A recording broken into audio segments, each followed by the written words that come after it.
The air inside the imperial hall carried the scent of cold metal and old ceremonial oils, as the human engineer named. Aaron stepped forward.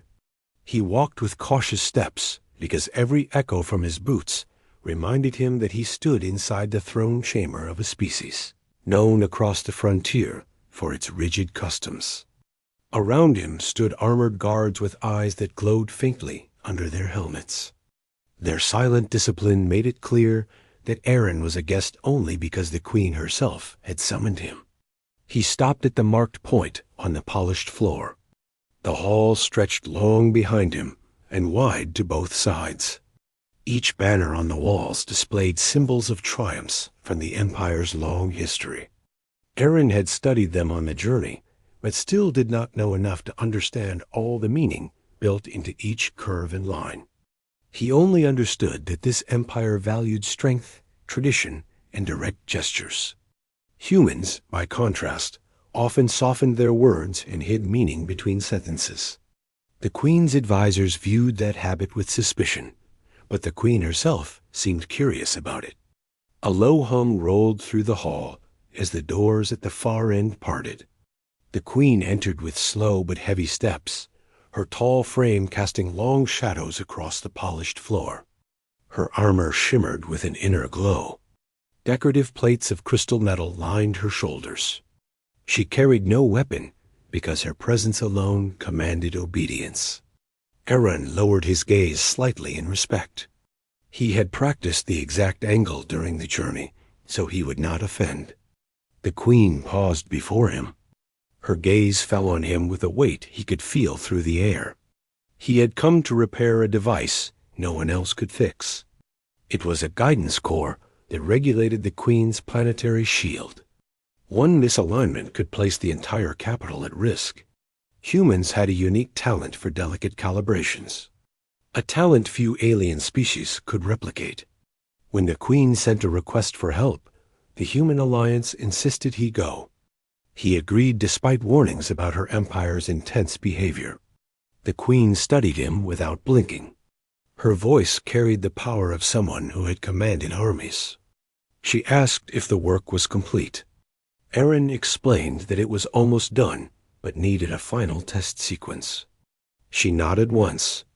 Her expression never changed. Her silence pressed on him in a way he could not ignore. He kept his hands close to his sides, because he had been warned that her species viewed physical contact differently.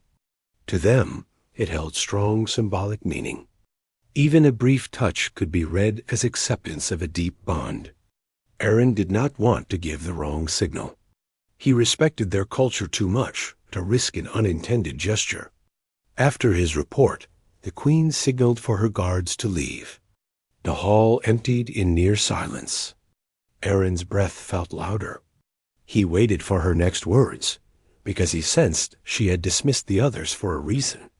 The queen circled him slowly. Her steps made no sound. She examined his posture and the small tools on his belt. She asked if humans found her palace uncomfortable. Aaron answered that he found it impressive and that he was honored to help. She asked if he always stood so stiffly. He said he wished to avoid disrespect. She paused behind him for a moment, and he felt the weight of her gaze. She stepped in front of him again. She lifted a hand. He kept still. She reached toward him. He instinctively leaned back. She stopped mid-motion. Her eyes narrowed. She asked why he moved away. Aaron felt his throat tighten because he did not want to offend. He explained that humans avoided sudden physical contact in formal settings. The queen did not respond. Instead, she took a slow step closer. Aaron forced himself not to retreat again. She extended her hand a second time. He did not move. Her palm hovered near his wrist. She watched him. He could not read her expression, but sensed something in her posture. Something between curiosity and confusion.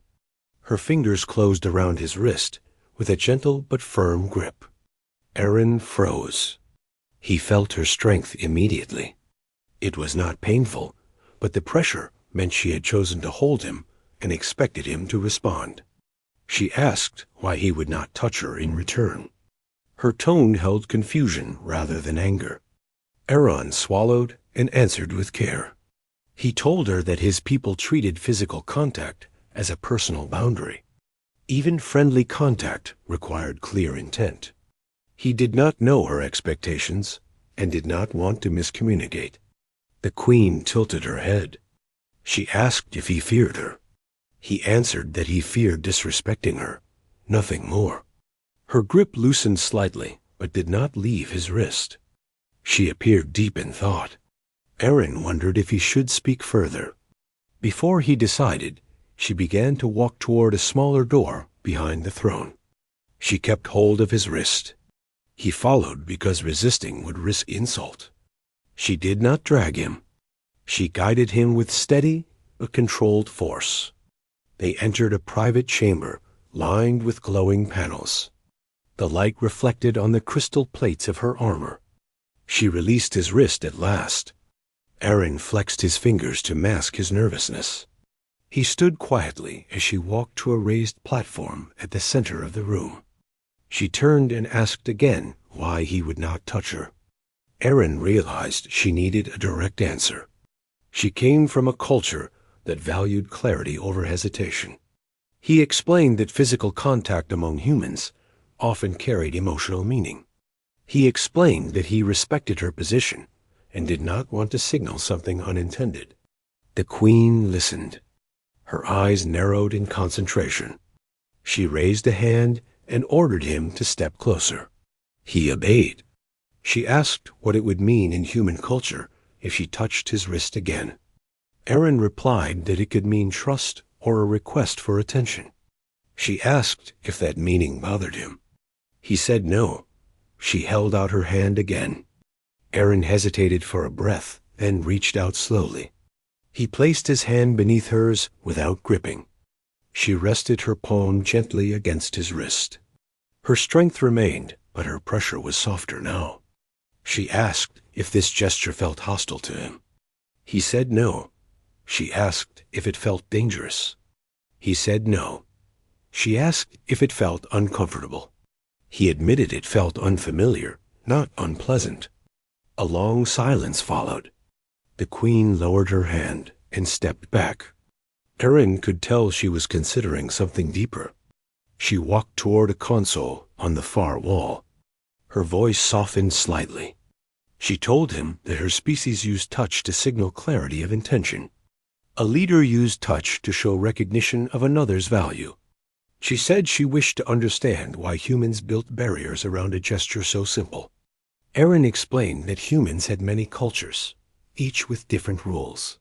He said his upbringing taught him to avoid contact unless invited. She asked if her first gesture counted as an invitation.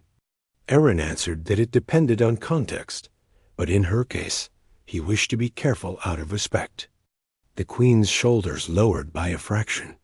She seemed to relax. She said that her people rarely questioned their leaders' gestures. For her to reach towards someone meant she acknowledged their importance. Aaron felt a flicker of surprise.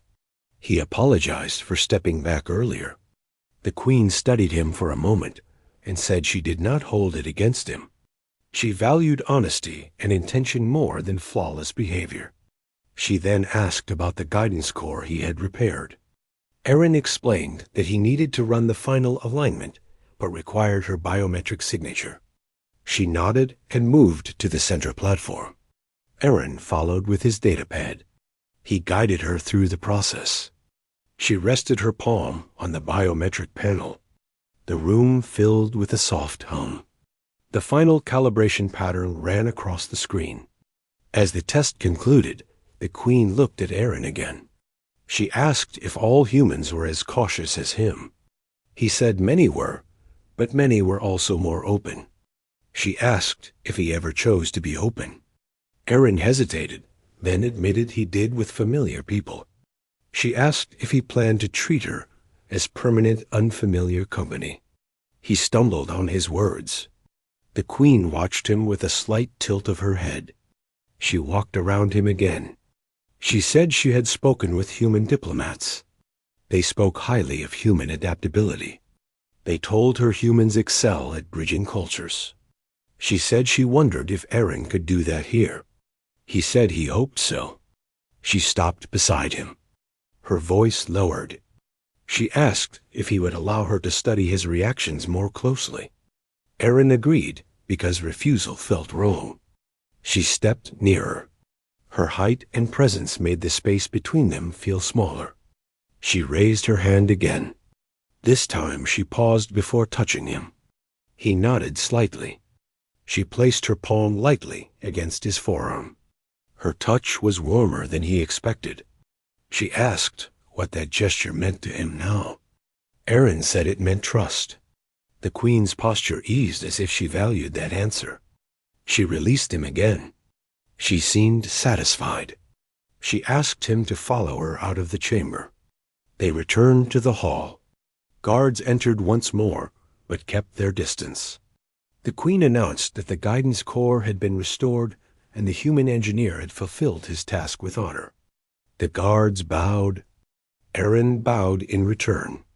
The Queen stepped closer to Aaron, maintaining a respectful distance. She said she wished to speak with him again before he returned to his ship. She dismissed the guards a second time. Aaron felt his pulse quicken at the renewed silence. The Queen approached him slowly. Her tone shifted with a hint of curiosity. She asked why he looked uneasy. Aaron admitted the hall's size and silence made him conscious of every move.